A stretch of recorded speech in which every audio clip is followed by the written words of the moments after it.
ngayong araw po ay ating tatalakayin ano nga ba ang Women and Children Protection Desk o WCPD.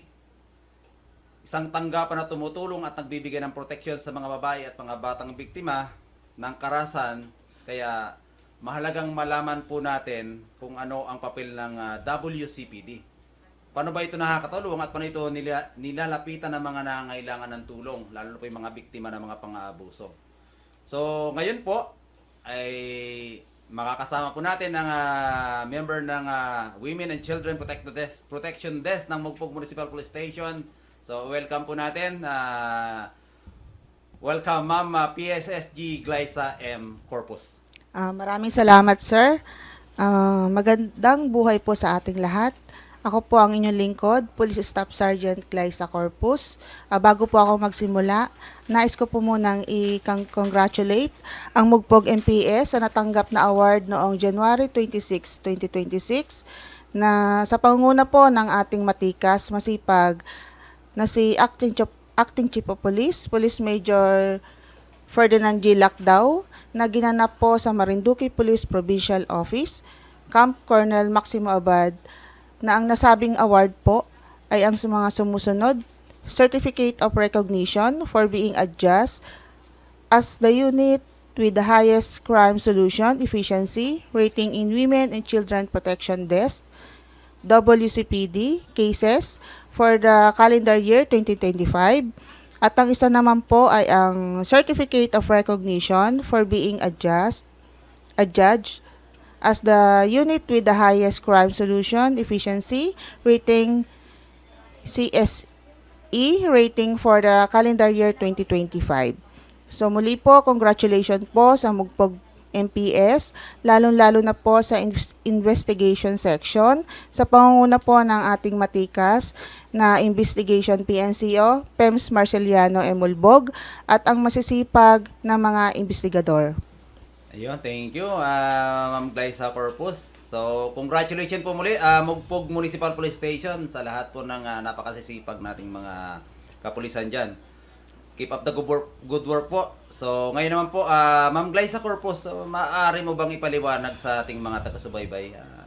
Ano nga ba ang Women and Children Protection Desk, or WCPD? Ano nga ba ang role nito? So, maaari mong ipaliwanag sa mga kababayan natin? Yes, sir. Para po sa kaalaman po ng lahat, ang Women and Children Protection Desk po ay isa pong specialized unit sa bawat police station na itinatag upang tumulong at maprotektahan ang mga kababaihan at mga kabataan, lalong-lalo na po sa karahasan, pang-aabuso at diskriminasyon at iba pang krimen na kadalasan po ay nangyayari na to sa loob ng tahanan o sa loob ng miyembro ng pamilya o komunidad.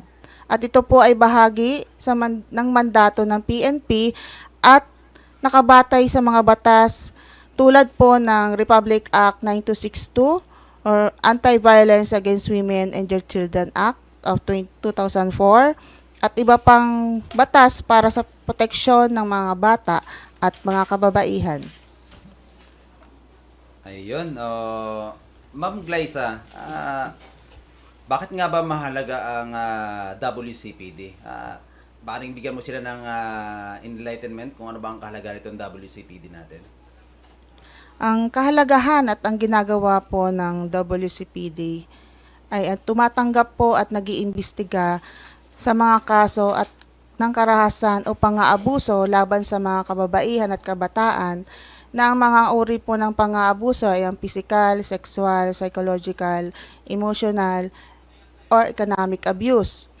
Pangalawa po, nagbibigay po ng kaagaran tulong at proteksyon sa mga biktima tulad po ng counseling, pagproseso po ng kaso, at koordinasyon po sa mga iba't ibang ahensya para po sa medical o legal na suporta.